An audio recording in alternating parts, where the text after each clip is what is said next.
wrong. They say I've gone mad, but they don't know what madness is. They don't know my story, or stories, how it all began. But let me tell you, and then you be my judges. Tell me if I'm insane. You see, it all started when I lost Lenore. Have you ever lost someone or something that meant everything to you?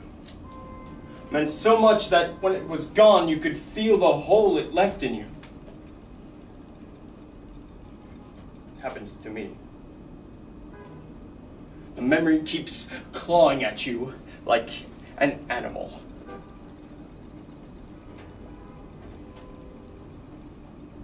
Or a bird.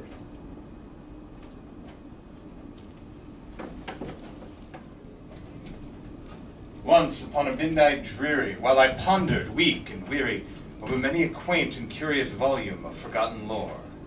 While I nodded, nearly napping, suddenly there came a tapping, as if someone gently rapping at my chamber door. 'Tis some visitor, I muttered. tapping at my chamber door. Only this, nothing more. Distinctly I remember, it was in the bleak December, and each separate dying ember wrought its ghost upon the floor. Eagerly I wished the morrow, vainly I had sought to borrow from my books surcease of sorrow. Sorrow for the lost Lenore. For the rare and radiant maiden whom the angels name Lenore. Nameless here forevermore. And the silken, sad, uncertain rustling of each purple curtain thrilled me, filled me with fantastic terrors never felt before, so that now, to still the beating of my heart, I stood repeating. 'Tis some visitor entreating entrance at my chamber door. That it is, and nothing more. Presently my soul grew stronger, hesitating then no longer. Sir, Said I, or madam, truly your forgiveness I implore, but the fact is I was napping, and so gently you came rapping, so faintly you came tapping at my chamber door, that I scarce was sure I heard you. Darkness there, and nothing more. Deep into the darkness peering, long I stood there, Wondering, fearing, doubting, dreaming dreams no mortal ever dared to dream before. but the silence was unbroken. and the stillness gave no token. And the only word was spoken was the whispered word. Lenore. This I whispered, and an echo murmured back the word. Lenore. Merely this and nothing more. Back into my chamber turning. All my soul within me burning. Presently I heard a tapping somewhat louder than before. Surely, Said I. surely that is something on my window lattice. Let me see then what there it is, and this mystery explore. Let my heart be still a moment, and this mystery explore. 'Tis the wind, nothing more. Open here I flung the shutter, when with many a flirt and flutter. In there stepped a stately raven of the saintly days of yore, Not the least obeisance made he, not a minute stopped or stayed he. but with mien of lord or lady perched above my chamber door, Perched on the bust of Pallas just above my chamber door. Perched, and sat. And nothing more. Then this ebony bird beguiling my sad fancy into smiling by the grave and stern decorum of the countenance it wore. Though thy crest be shorn and shaven, thou I said, art sure no craven. Ghastly, grim, ancient raven, wandering from the nightly shore, tell me what thy lordly name is on the night's Plutonian shore. quoth the raven. Nevermore. Much I marveled this ungainly fowl to hear discourse so plainly, though its answer little meaning, little relevancy bore, for we cannot help agreeing that no living human being ever yet was blessed by seeing bird above his chamber door, bird or beast upon a sculptured bust above his chamber door, with such a name as. Nevermore. But the raven, sitting lonely on the placid bust, spoke only that one word, as if his soul on that one word he did outpour. Nothing farther than he uttered, not a feather than he fluttered, till I scarcely more than muttered. Other friends have flown before. On the morrow he will leave me as my hopes have flown before. Then the bird said, Nevermore. Startled by the stillness broken, by reply so aptly spoken, Doubtless. said I, What it utters is its only stock in store, called from some unhappy master, whom unmerciful disaster followed faster, till his song one burden bore, till the dirges of his hope that melancholy burden bore of never, nevermore. But the raven, still beguiling all my fancy into smiling, straightway I wheeled the cushioned seat in front of bird and bust and door. Then, upon the velvet sinking, I betook myself to linking fancy unto fancy, thinking what this ominous bird of yore, what this grim, Ungainly, Ghastly, gaunt, and ominous bird of yore meant in whispering. Nevermore.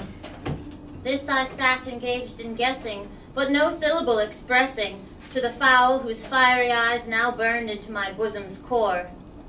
This and more I sat divining, with my head at ease reclining on the cushion's velvet lining that the lamplight gloated o'er. But whose velvet violet lining with the lamplight gloating o'er. She shall press on nevermore. Then methought the air grew denser, perfumed from an unseen censer sung by seraphim whose footfalls tinkled on the tufted floor. Wretch, I cried, thy God hath lent thee. By the angels he hath sent thee respite and nepenthe from my memories of Lenore. Quaff, oh quaff this kind nepenthe and forget this lost Lenore. quoth the raven, Nevermore. Prophet! I cried. Thing of evil, prophet still, if bird or devil. Whether tempest sent, or whether tempest tossed thee here ashore, desolate yet all undaunted, on this desert land enchanted, on this home by horror haunted, tell me truly, I implore, is there balm in Gilead? Tell me, I implore. Quoth the raven. Nevermore. Prophet, Said I, thing of evil, prophet still, if bird or devil, by that heaven that bends above us, by that God we both adore, tell this soul with sorrow laden, if within the distant Eden it shall clasp a sainted maiden, whom the angels named Lenore. quoth the raven, Nevermore. Be that word our sign of parting, bird or fiend. I shrieked, upstarting. Get thee back into the tempest and the night's Plutonian shore. Leave no black plume as a token of the lie thy soul hath spoken. Leave my loneliness unbroken. Quit the bust above my door. Take thy beak from my heart, and take thy form from off my door. quoth the raven, Nevermore. And the raven, never flitting, still is sitting on the pallid busted palace just above my chamber door. and his eyes have all the seeming of a demon's that is dreaming. And the lamplight o'er him streaming throws his shadow on the floor. And my soul from out that shadow that lies floating on the floor shall be lifted. Nevermore.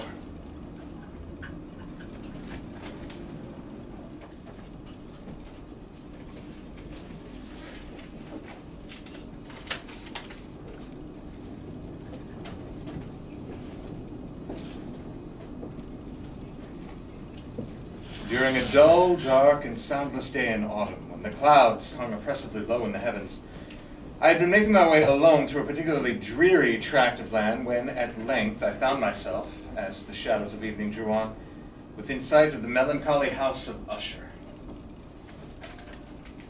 I don't know why it was, but my very first glimpse of the house filled my soul with absolute gloom and despair.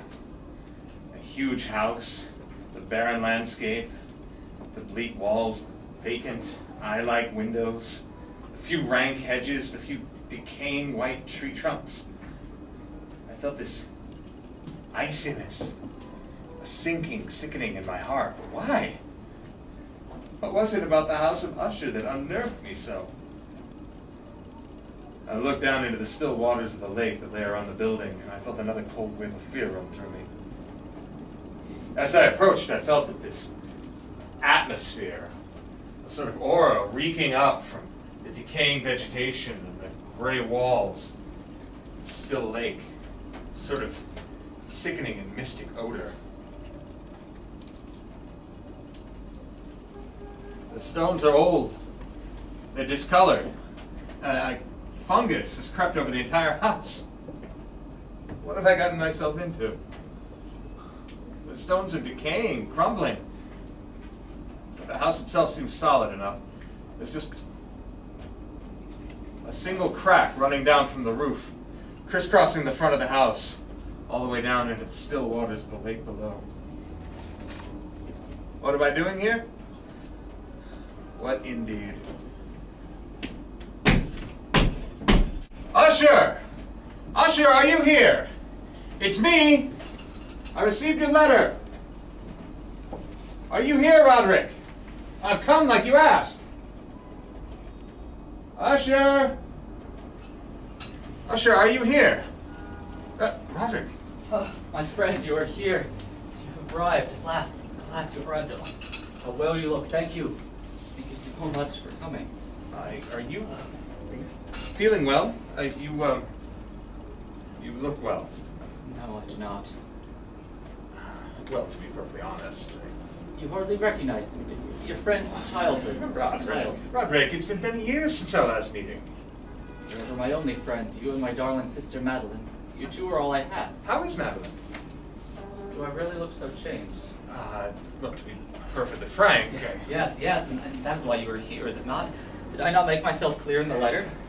Yes, you did. I am ill, bodily and mentally ill. There's a darkness in this house, which, and that is why I desired to see you as my only personal friend, to cheer me. You remember the laughter we shared as children? Oh, yes, quite. And we shall laugh again. You shall yet cure my melancholy. You may yet. Madeline? Madeline, is that you? Roderick, was that your sister? Do I really appear so changed? I think I just saw your sister. I know the cause. I know the root of my transformation, and it shall not claim me. Sure, what are you saying? I am the last in my family. I have no children, my sister has no children, and we are our parents' only children. Yes, I seem to recall that. And we've always lived in this house. Roderick, is Madeline?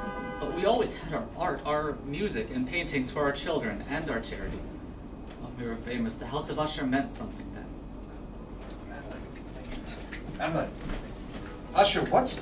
I want to read. Will you read with me, friend? What? I notice you haven't asked after Madeline. What? Do you not know nor care what torment my fair sister endures? No, I mean, yes. I have been asked. My last relation on earth. Her death will leave me the last of the ancient race of ushers. What's wrong with her, Roderick? What's going on?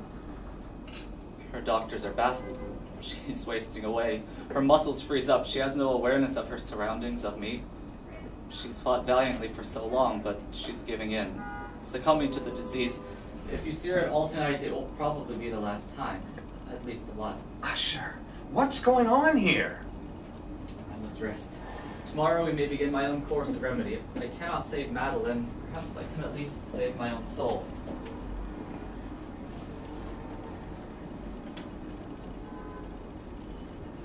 What am I doing here? And can you feel it? That sinking, sickening sense of dread and despair. But I can't leave.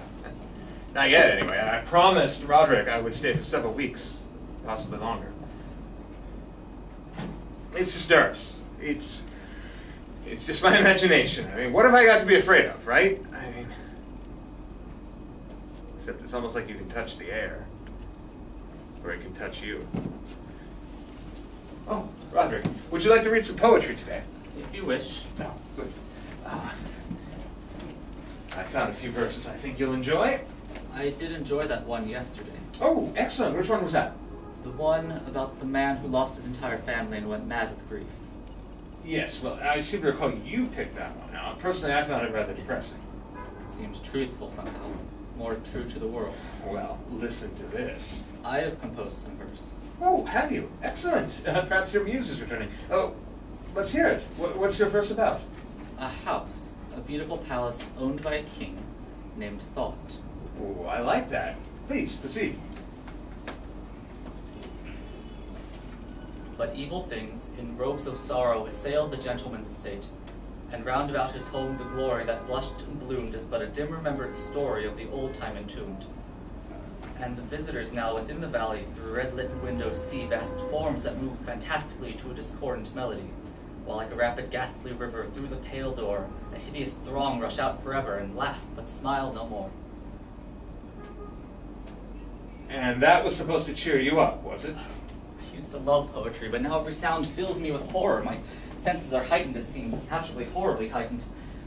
The most boring food is tolerable. I can only wear clothes of certain textures. The stink of all flowers maddens me. My eyes are tortured by even a faint glimpse of sunlight. Have you consulted a doctor? Oh, it is nothing. It will pass, yes. It's simply a nervous affection, a family evil, and one for which I despair to find a remedy. Well, rest assured, my friend, we will find something. I am afraid, my friend. Very afraid. Of what? Of terror. I'm afraid of my own terror. Roderick, you're not making sense. Perhaps you need to rest. The time will arrive sooner or later when I'll abandon life and reason altogether with my struggle with the grim phantasm fear.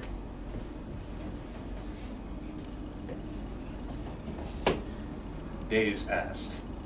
We painted and we read together, but the closer I got to Usher, the more I got to know him, the more I realized the sheer futility of trying to bring cheer into a mind that insists on pouring darkness over everything in the universe, like some unending radiation of gloom.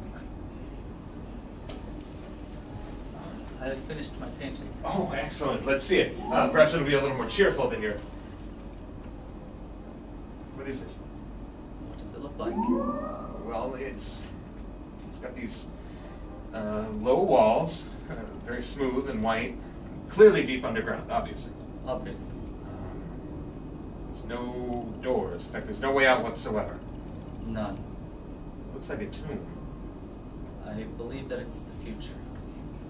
Roderick, I hope you won't be offended by this, but you are the most depressing man I've ever met. It's not me, my friend. It's the house. The house? The home of my forefathers, the dead trees, the air itself. It's alive. This house has molded the destiny of my family for centuries, and it now twists me into what you now see, what I am. How long did I say I was staying? You should know, Madeline died earlier this evening. What? My sister is no more. Oh my God, Roderick, I'm so sorry. I need your help. Yes, absolutely. What can I do? Help me preserve her corpse for a fortnight.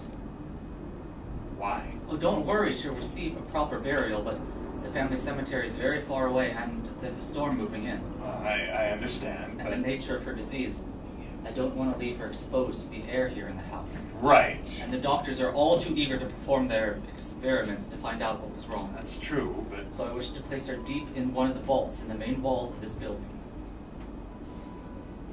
All right. I must act at once.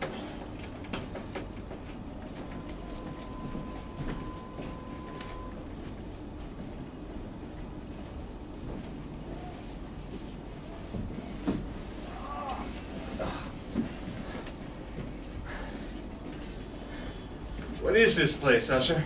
In feudal times, it was used as the worst kind of dungeon, and more recently, to store gunpowder. Oh, well, that would explain the copper floors and the huge iron door. I think you should know, this tomb is directly beneath your room upstairs. Oh, well, that's just going to do wonders for my sleep. Thank you. We were twins. We could almost read each other's thoughts. No one could explain it. As children, we would play the most amazing music together. It almost looks as if she's smiling. The nature of her disease. The muscles froze that way. I think we should leave.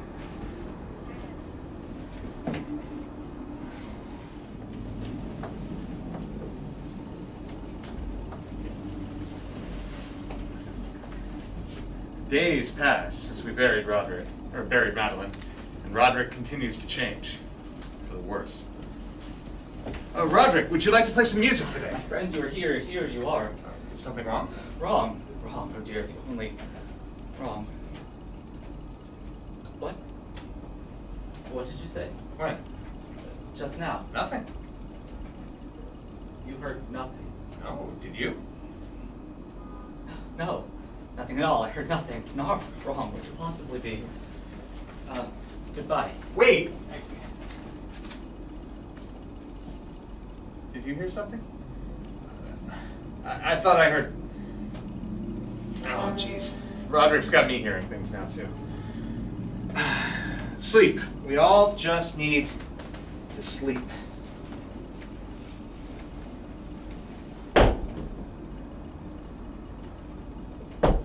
was that? I thought I heard something over there in the shadows. Who's there?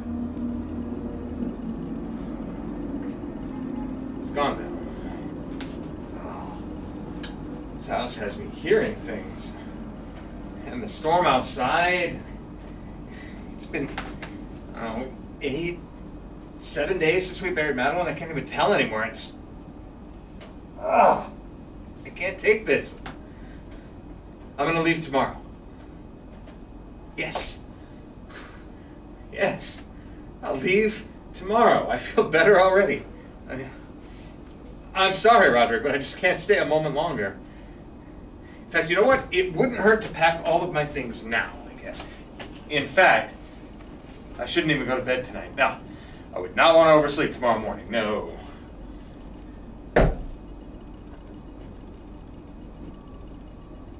That wasn't my imagination, was it? Usher? Have you not seen it? See what?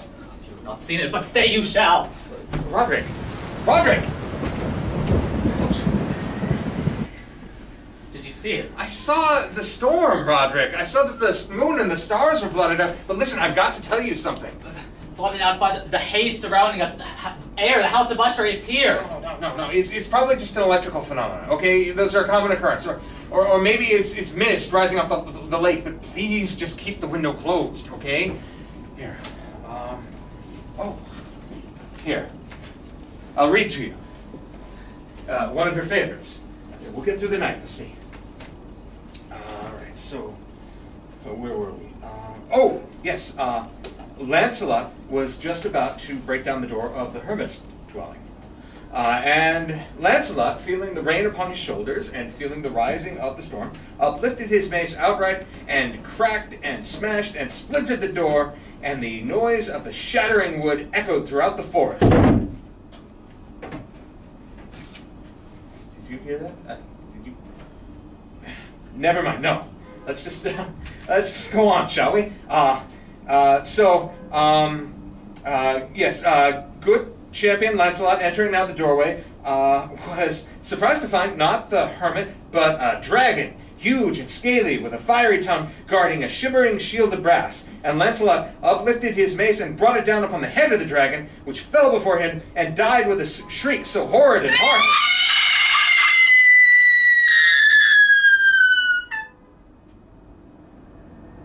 What was that? Roderick, did you hear that? What's going on here? Not hear it. Yes, I hear it, and I've heard it long, many minutes, many hours, many days have I heard it, yet I dared not. Miserable wretch that I am, I dared not speak. We have put her living in the tomb. Did I not say my hearing was acute? I tell you now that I heard her first feeble movements in the hollow coffin. And now tonight, Lancelot, the breaking of the hermit's door and the death cry of the dragon and the clangor of the shield, say rather, the ripping of her coffin and the grating of the iron hinges of her prison and her struggles with the coppered archway of her vault. God, where can I run? Will she not be here in a moment? Is she not hurrying to punish me for burying her? Have I not heard her footstep on the stair? Do I not hear that heavy and horrible beating of her heart? Madman, I tell you that she now stands outside the door!